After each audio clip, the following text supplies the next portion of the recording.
if you think of the lyrics on this album, they are written by Amanda Somerville, right?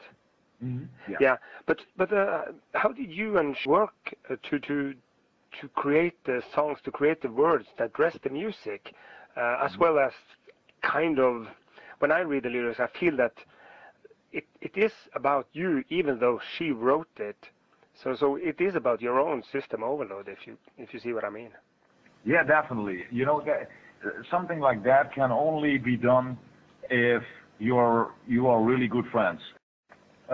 She has known me for a very long time. She knows exactly the way I am, and I am a pretty open person. So I mean, when you're a friend of mine, you know quite a bit about me, and I mean, she knew exactly what happened and why, you know, and what I wanted to say with this album. And I really, you know, I talked about every song. I wrote a little summary about what it has to be about.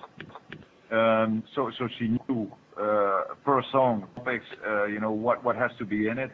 But she did write the lyrics, and you know, she made it a little bit more cryptical. She made it a little bit more mature, a little bit more, how do you say that? Interesting to read, because when it's all too obvious, you only read the words frustration and pain and hate, and you know that is. I didn't want it to be like that. The music is really serious, and you know, I meant it really serious, and I mean, it should not be those child lyrics. So I'm really happy she you know, participated. Yeah, that has. I mean, I'm quite impressed by you allowing someone else to write your thoughts, if you see what I mean, because in a way, especially when you say that you want to control everything, but now you had to let loose. How did that feel? Well, you have to know, in After Forever, I was never responsible for the lyrics. So I wrote the music, a lot of the music, but I didn't write the lyrics. I sometimes came up with subjects, but I never wrote the lyrics. I'm just not a lyric writer. And you know, I mean, when you want to control things, those are the things you know you want to control, because you think you're good at them. I never thought I was good at writing lyrics. So I mean, I didn't mind having somebody else writing lyrics, but then it had to be a person that I knew that I knew so well that I knew that person couldn't mess up. Amanda really well, and I know that she does. When she does something, she does it for the full 100%, and it will be really good. So I mean, it was no problem for me to give that to her. Definitely not. Now I'm probably going to sound like a male, a typical alpha male, you know. But it's kind of interesting that you let a woman write your lyrics, because your lyrics, or her lyrics, the lyrics of the two of you, they are really angry. Yeah, but I think when you're, you know, I think every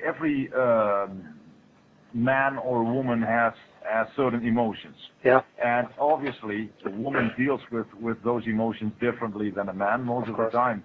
And that's why only a woman who knows me really well knows how these lyrics should be written. Because if she wrote them in a certain, how do you say that, in a certain female way, then it would not, you know, not have worked out. But these are lyrics that are pretty aggressive, but still in a well thought way, you know, not in a childish way. And I think, you know, it has to do with Amanda being a typical. She is not, you know, obviously she looks like a woman, thank goodness. But I mean, but it's not that that she is this typical, you know, pink dressed woman from America. There's a lot behind, and she can really, you know, be more man than a lot of the metal, you know, people are out there. So I mean, she has got the balls to write something like that. Oh, great. Yeah, personally, I think judging from the lyrics, I think my favorite so far, at least, is "March to the Beat." Cool. And when I read that lyric, I wanted to ask you about, since you have thought about it and given her guidelines and thoughts about it, the way we in the Western society, how we run how much we run in one direction without raising questions.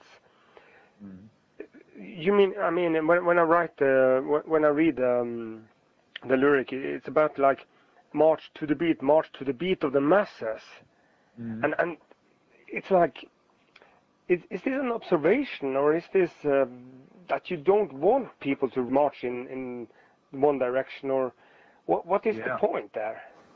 That, you know what, this is a little bit, obviously, you know, a little bit of a cynical song. When you hear this marching in the beginning of the song, it's like, you know, people are. I mainly, you know, the idea behind this was my frustration when it comes to music. A lot of the times, people don't look further than what they are getting. You know, for example, when people only listen to the radio, you know, and only accept the stuff that's on the radio. So somebody else decides for them, you know, what they want to listen. But it's not only that; it's also in the metal scene itself. When we, as After Forever, write music, we always want to do things differently than we did before. Yeah. And we always want to create different elements into the style. We want to renew the style sometimes. And always there are these people that are complaining that Floor doesn't sing opera anymore, right, or that the songs are too aggressive, or that we should need more classical or less classical. I mean, there's always this, you know, what you're used to is good, you know, and you will always follow that, and you will never do something else. And that is what frustrates me so much, because in this internet society we have lately, the fans determine what the band plays, because they are all whining about their favorite band doing what, you know, doing stuff they don't like. I mean, you know, it's the band decides what it plays, and it's not the people, you know, how do you say that, determining that. And I think that's the main problem. If a few people write a certain opinion on the internet, all the other people write the same because they think it's a good opinion. So I mean, it's based on more stuff, but I think when you get to the core, this is one of the things that bothers me most. You know, the people on the internet that are picking up a certain thing that sounds interesting to them, and they say the same, and maybe they haven't even heard the album or whatever. It's also like the frustrated people that have never been able to start a band, or that you know, they are the ones that spend 24 hours a day behind the internet trying to piss off a certain band or to write something negative because it makes them feel better, you know. And oh man, I just don't understand.